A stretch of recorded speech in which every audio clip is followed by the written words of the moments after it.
Riveridge is a vertically integrated operation. We have orchards that we own and manage. We have a packing plant and storages that we use to process the fruit that ends up in people's homes at some point.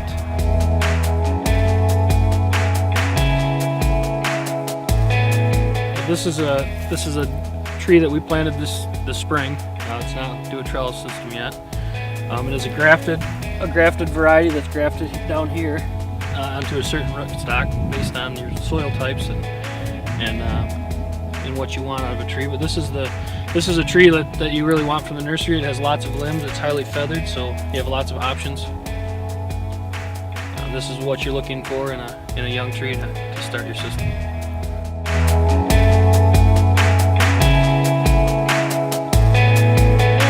Our history is that there was 3 partners who all had various backgrounds, some in finance.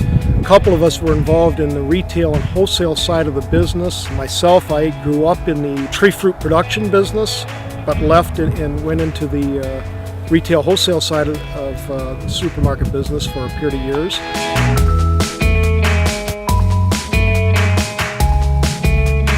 Part of growing apples is making sure that we get through the spring frosts, and so we use this machine here, which we call a wind machine, to pull down the warm air that we mix with the cooler air on the orchard floor, and it's a great frost protection technique.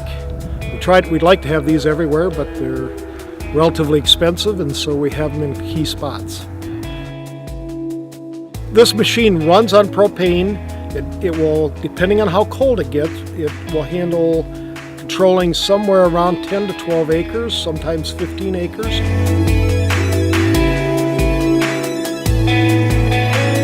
In this orchard here, this is the 5th leaf.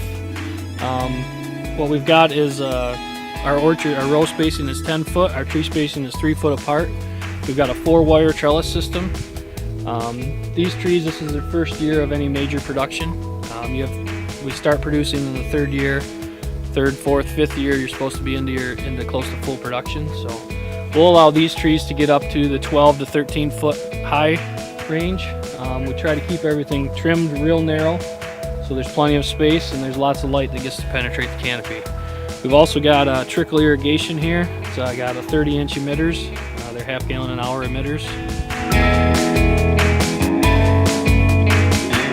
In 1990, we started Riveridge Produce Marketing, which was responsible for selling growers' crops. We represented family farms who had several generations worth of involvement in Michigan agriculture. We had what we called at the time specialty varieties of apples available, which were relatively new varieties that we brought to market.